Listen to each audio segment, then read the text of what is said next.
띄워주는 인터뷰 뉴진수.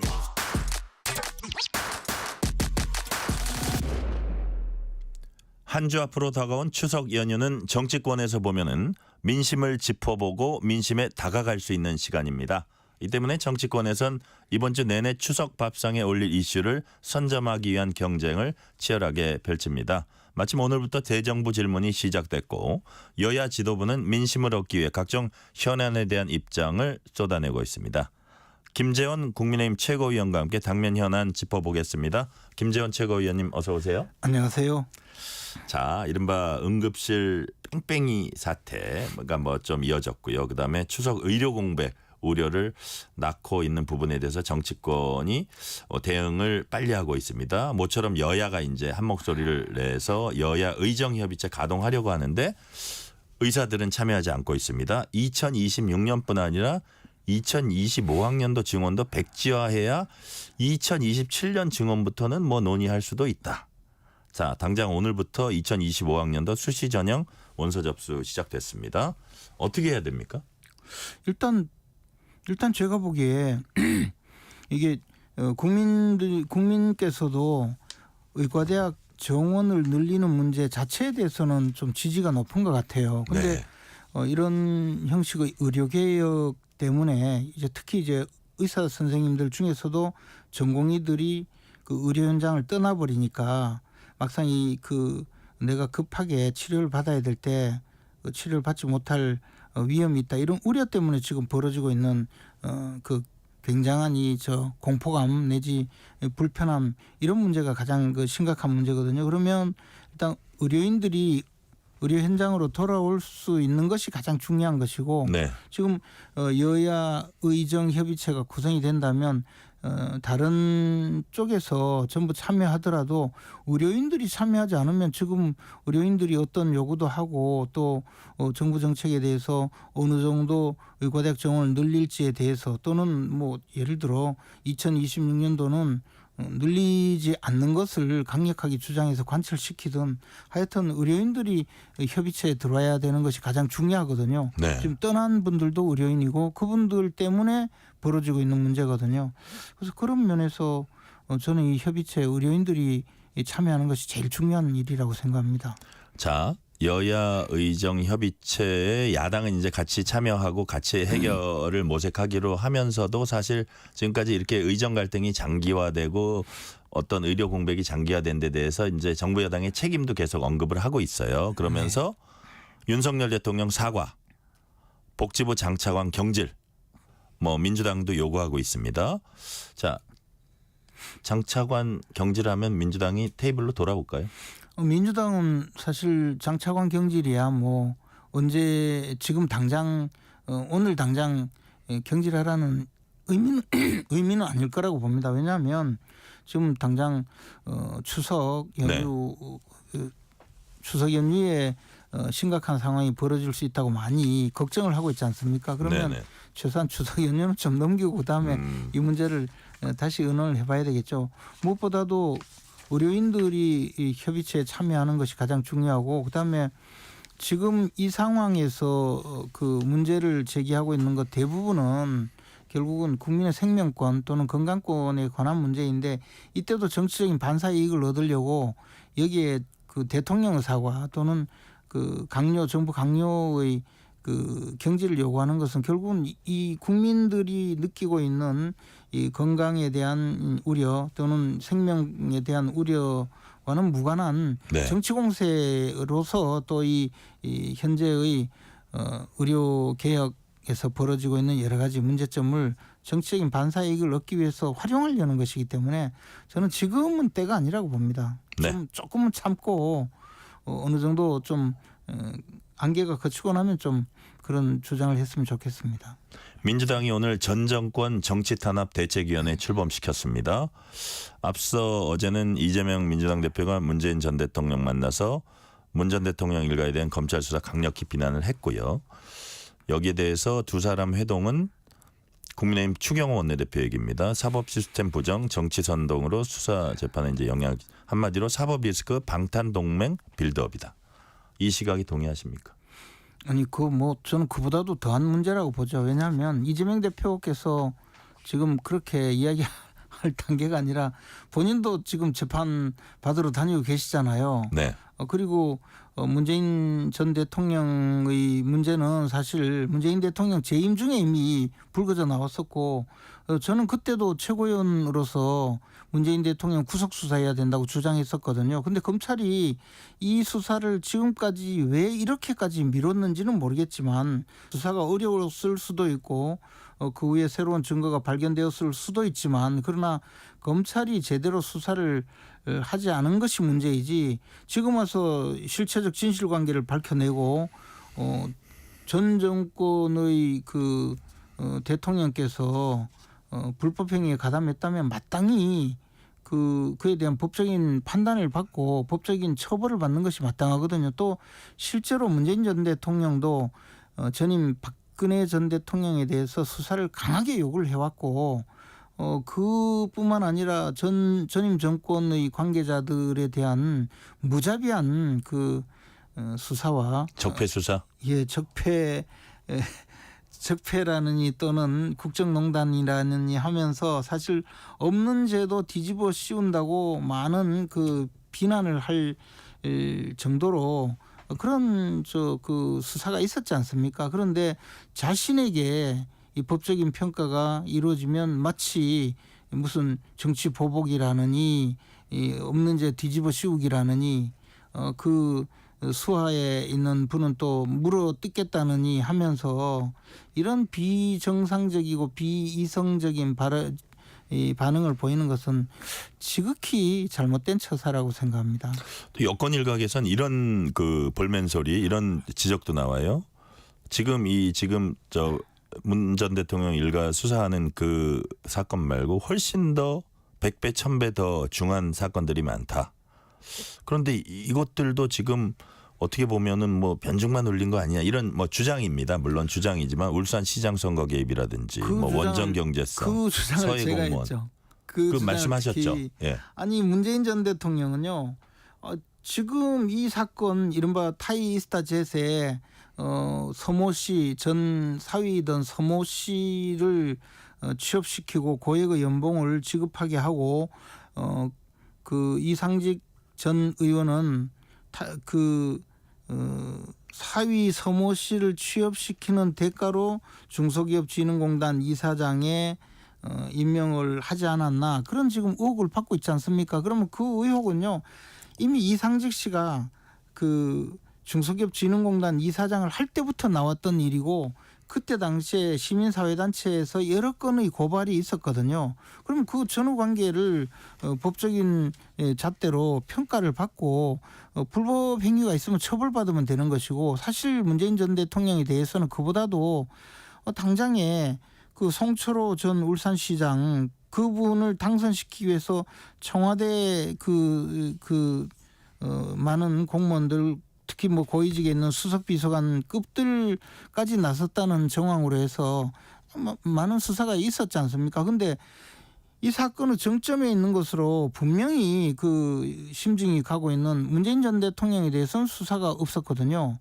이것은 송철호 전 시장을 당선시키려는 의도는 오직 문재인 전 대통령 외에는 이거는 일어날 수가 없는 거예요. 그리고 청와대의 많은 부서가 동일하게 움직일 수 있도록 만들 수 있는 것도 대통령이고 그리고 이른바 경제민주화 정책을 한다고 해가지고 소득주도 성장을 한다면서 각종 경제 통계를 조작해서 지금 상당히 많은 사람들이 처벌을 받았지 않습니까? 그러면 그 정치적인 배후에는 문재인 전 대통령이 있을 거다. 그에 대해서 합리적인 의심이 있을 수 있고 또 원전 생태계를 파괴하면서 그 경제성 평가를 부당하게 만들어서 결국 그에 대해서도 실무진들이 지금 처벌을 받고 있고 주택 관련된 통계 이것은 말도 못 하고요. 그리고 지금 서해 공무원이 억울하게 마치 월북으로 조작했다는 정황에 대해서 그것도 처벌을 받았는데 그 정치적인 효과는 사실 문재인 전 대통령이 거둔 일이거든요. 그럼 문재인 전 대통령이 알든 모르든 이 사건에 대해서 아예 몰랐다고 할 수가 있는 건지 설사 몰랐다고 해도 미필적인 고의가 있는 것이 아닌지 그에 대해서 분명히 평가를 받아야 되고요. 그리고 북한 그 탈북민들을 백주 대낮에 눈을 가리고 사진 북한으로 그냥 강제 북송을 했지 않습니까? 사실 이거는 간접 살인 행위거든요. 이러한 많은 혐의가 있는데 그리고 뭐 또 보수 진영에서 많이 거론하고 있는 김정은 국방위원장에게 김정인 위원장에게 무슨 USB를 담아서 그 문서를 잔뜩 보냈는데 여기에 뭐가 있느냐 그에 대해서 밝혀라 국가기밀이 있는 거 아니냐 통째로 넘겨준 거 아니냐 뭐 그런 주장도 하지 않습니까? 이에 대해서 한번 제대로 수사를 받았나요? 그러면 이에 대해서 수사를 받은 적도 없고 그에 대해서 명쾌한 해명을 한 적도 없는데 그런 내용까지 전부 다 차제 수사를 해야 된다고 생각을 합니다. 근데 사실 뭐 재판을 하거나 그런 건 아닌데 오늘 최고위원회 발언에서 두 사람 모두 교도소 가셔야 된다. 이건 발언 수위가 좀 높은 거 아닌가요? 근데 그 이야기는 이제 그 문제가 아니고요. 예. 김민석 최고위원이 계속 주장하는 거 정말 황당무계한 계엄을 이야기하면서 계엄이 마치 현실화될 것처럼 마구 이야기하면서 계엄이 선포되면 문재인 전 대통령과 이재명 대표가 척결 대상이 될 수 있다. 저는 또 이 두 분이 역시 교도소에 갈 뿐인 걸 아는가 하는 그런 우스갯소리지만 뭐 그런 이야기를 했습니다마는 그분들은요 지금 수사를 받고 있잖아요. 그리고 이재명 대표는 재판을 받고 있고 계엄을 선포해서 무슨 척결 대상이 되는 것이 아니고 지금 사법적으로 문제가 되고 있어요. 다른 사건으로요? 그렇죠. 뭐 계엄령을 선포해야 그 두 분을 뭐 척결 대상이 되나요? 그냥 사법 절차에 따라서 수사를 정당하게 받고 재판을 받으면 저는 분명히 그 중형을 선고받아야 된다고 생각하죠. 자, 이 대목에서 계엄준비서를 민주당이 국민의힘에서 명확한 근거 내놔라. 뭐 공관회동이 어떻고 이런 얘기를 하긴 하는데 명확한 근거를 내놔라 하는데 계엄준비서를 계속 얘기하는 이유 뭐라고 보세요? 보통 계엄 선포할 가능성이 있다고 주장하면 그분들이 근거를 내놔야 되잖아요. 그렇지 그렇죠. 않습니까? 예, 예. 근데 내놓는 것이 무슨 충암고 출신 장성이 4명 있다. 또 어디서 만났다더라. 그것도 이른바 카더라 방송이죠. 그리고 대통령이 반국가 세력이라고 이야기했다. 뭐 자신들을 보고 이야기한 것이 아닌 게 명백한데도 그런 식으로 우기고 있는 거죠. 이건 사실 계엄령이라는 것은 정말 전시 또는 사변에 준하는 국가 비상사태 때 그것을 군정을 해야만이 질서 유지가 될 수 있을 때 그리고 그것도 국민의 재산을 소각하거나 강제 징발을 해야 될 때 발령하는 것인데 지금 이 우리나라에 계엄을 선포한다는 것 자체가 네. 말이 되지 않는데 계속 그런 주장을 하고 있는 것이죠. 자, 그러면서 그 주장을 네. 하는 것은 아마 네. 이제 이재명 대표가 10월 달, 11월 달에 이제 그 판결 선고를 받으면 1심이긴 하지만 당선 무효형을 선고받고 나면 상당히 동요될 가능성이 많거든요. 그러면 이제 그때 이재명 대표가 없으면 계엄 선포해서 이 나라 절단 낸다 막 그런 식으로 이야기하면서 윤 대통령 탄핵하자 그런 주장을 하기 위해서 지금 밑자락을 깔고 있는 것 아니냐 이런 추측이 충분히 가능하죠. 그렇지 않고는 이런 이야기를 할 리가 없다고 봅니다. 자, 그런데 이 대목에서 김민석 최고위원에게 계엄 맞토론 하자, 나하고 하자 했다가 안 한다 이런 답변이 돌아왔습니다. 어떻게 보세요? 기분 나쁘세요? 기분 나쁠 건 없죠. 근데 김민석 최고위원이 무슨 광주 5.18 발언을 이야기하는데요. 저는 광주 5.18 발언 내용이 그 광주 5.18 정신을 헌법 전문에 올리는 것에 대해서 의견이 어떠냐 해서 제가 반대한다 그렇게 주장했다가 많은 비판을 받았고 그래서 생각을 바꿔서 지금 반대하지 않겠다고 이미 약속을 한 상태고 그 마음에 변함이 없거든요. 저는 사과도 했어요. 그 부분에 대해서 제 마음을 그렇게 가졌던 사실에 대해서. 근데 김민석 최고위원은 사실 광주를 거론하고 있는데 그분은 5.18 전야제에 참석했다가 2000년이죠.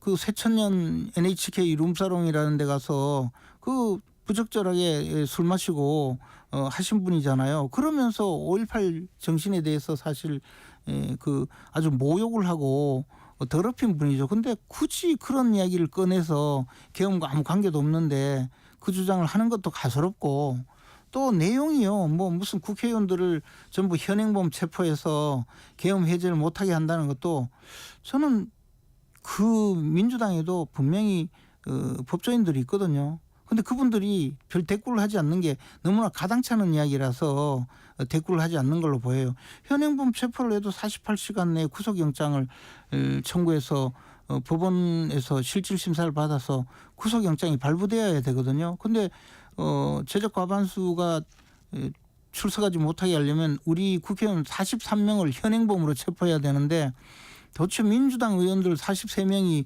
무슨 일을 어디서 어떻게 벌일 수 있을지는 몰라도 또 그 벌인다고 영장이 나오겠습니까? 저는 도대체 이해가 되지 않는 이야기를 해요. 이런 모든 것이 좀 토론을 하면 좀 엄히 꾸짖을 텐데 또 그 토론에서는 자신이 없는지 저렇게 꼬리를 내리고 있습니다. 자, 이번 이제 정기국회에서 가장 뭐 핫하다 그럴까요? 뜨거운 감자는 해병대원 특검 법안하고 김건희 여사 특검 법안인데 일단 김건희 여사 관련해서 이제 검찰이 불기소 결정 내리고 수사심의위도 불기소 건의. 자, 근데 이게 그 국민의 법감정상 자 검찰이 이렇게 했으니까 여기서 끝이다 하기에는 좀 이게 좀 그렇지 않느냐 좀. 국민의 법감정하고는 좀 안 맞는다 이런 지적들이 많이 있거든요. 그렇죠. 어떤 식으로 귀결을 봐야 됩니까?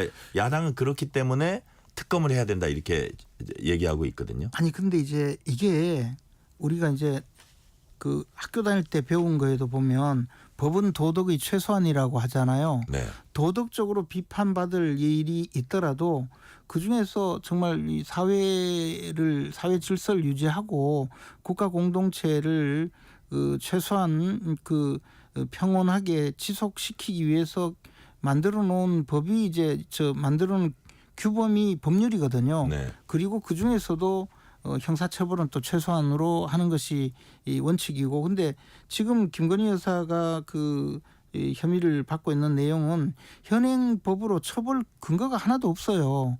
그래서 처벌을 할 수 없다는 결론에 이르렀고, 그에 대해서는 상당히 부정적으로 지금 반응했던 이원석 검찰총장도 현실적으로 처벌 근거가 없다, 처벌 규정이 없다, 또는 부적절한 행위라고 해서 다 처벌하는 것은 아니라고 스스로 인정을 하고 있지 않습니까? 네. 그러면 특검을 한다고 하더라도 특별검사도 형사처벌 대상이냐 아니냐를 정하는 것이에요. 근데 지금 수사를 했고 국민권익위원회 또 그다음에 검찰에서 수사를 하고 그다음에 또 외부인 검찰이 아닌 수사심의위원회에서 네. 또 판단을 했고 이런 벌써 3번이나 검토를 했거든요. 근데 여기서 특검을 또 하자고 하는 것은 결국은 이 야당이 주장하는 내용으로 결론을 내달라는 것이죠. 그러면 법적으로는 처벌받지 않는 것도 어떻게든 뭐 엮어서 처벌을 받도록 해보자는 그런 주장 아니겠습니까? 그것은 과연 제대로 된 주장인가, 정의관념에 맞는 거냐. 아무리 비판받을 소지가 있는 행위라고 하더라도 법적으로 처벌 근거가 없으면 처벌을 못하는 것이죠. 그것이 죄형 법정주의 아니겠습니까? 네.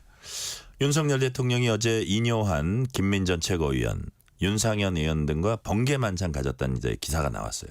네. 우리 김재원 최고위원님 초청 받으셨습니까?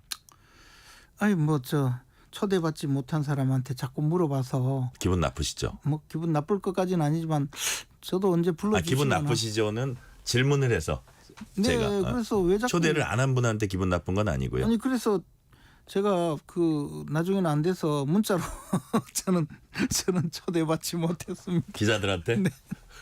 아니 전화가 계속 오니까 도저히 다 그리고 또 김종혁 최고위원은 네. 또 방송에 나가서 아침에 전화를 했더니 전화 안 받더라. 그래서 뉘앙스가 그 사람들은 간 것 같다는 뉘앙스로 말씀을 하시는 바람에 저도 이제 도매금으로 같이 넘어갔는데. 자, 근데 내용을 보니까 그게 아니더라고요. 이제 네. 일단 이제 언론에서는 어떤 시각으로 이제 보는 언론이 일부 있냐 하면 네. 일단 초대받지 못한 사람이 한동훈 대표, 네. 장동혁 최고위원, 네. 김종혁 최고위원 네. 등이 이제 그 초대받지 못했으니까 저도 있어요. 아니 그러니까요. 네. 그래서 이제 그 연결고리를 이게 어떻게 된 건가 궁금해하는 분들도 있을 것 같아요. 근데 이제 대통령실에서 어느 정도 해명을 했더라고요. 네. 그 중에 한 분이 그 중진 의원께서 그 어제 오후 4시경에 네. 대통령께 급히 이 연락을 해서 무슨 저 의료 개혁과 관련해서 좀 드릴 말씀이 있다. 아까 제가 말한 이뇨한, 김민전, 윤상현 의원 중에 중진 의원은 한 명밖에 없는데요. 뭐 하여튼 예, 윤모 의원이요. 예, 그렇게 해서 저 드릴 말씀이 있다고 하니까 이제 뭐 일요일이고 하니 네. 그러면 한번 보자라고 해서 가볍게 만난 것이라고 들었어요. 그게 이제 저 보도가 그렇게 되었던데 대통령실에서 확인을 하면 대강 맞는 이야기 아니겠습니까? 그러면 이게 뭐 친한이냐 비한이냐? 그럼 저는 뭐냐? 저는 친한도 안 끼워주는 것 같고. 아니 어느 쪽이십니까 진짜? 전 독립군인 독립군이요? 것 같은데. 너무 죄송해요. 이 질문하고 나니까 제가 갑자기 그래서 예. 이것을 친한 뭐 이렇게 또는 저 초대받지 못하였으니까 저 좀 다른 편이다 이렇게 주장하는 것 자체가 좀 맞지 않는 것 같아요. 아 그래요? 네. 그리고 김민전 의원께서 가셨는지도 확인이 안 되는 것 같은데요. 아 그래요? 네. 그럼 기사는 보니까 이뇨한, 김민전, 윤상현 의원 이렇게 돼 있는데 김민전 의원도 확실치 않아요? 저는 확인을 못했습니다. 아 사실. 그렇습니까? 네.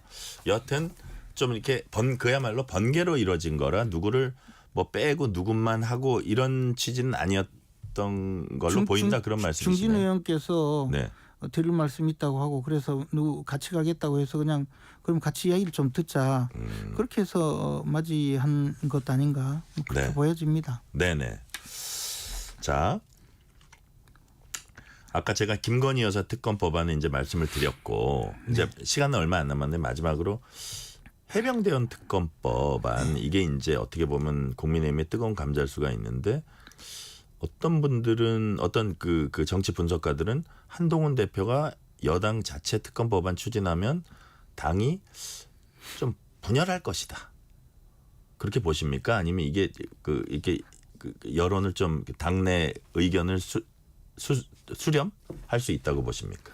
일단 저는 이제 한동훈 대표께서 지금까지도 제3자가 추천하는 특검법안 본인이 그 저 전당대회 출마하면서 말씀하셨던 그 특검법안을 추진할 의사가 아주 그 충분히 진정성 있게 네. 갖고 있다고 봐요. 그리고 그에 대해서 의원들하고 의견도 나누고 있는 것 같은데 지금 의원들에게 크게 아직까지 공감대가 형성되지 않아서 추진을 하지 않고 있는 것 아닌가 생각을 하는데요. 네. 공감대가 형성되어서 추진을 한다면이야 분열될 일이 없죠. 그리고 한동훈 대표께서 의원들이 공감대를 형성하지 않고 있는데 우리 당의 당론으로 발의할 수도 없어요. 왜냐하면 국회의원들의 그 입법 활동이나 이런 국회 운영에 관해서는 원내대표가 주도하게 되어 있거든요. 우리 당이 투톱 체제고 당헌 61조에 따르면 원내대표가 국회 운영에 관하여 최고 권한을 갖는다고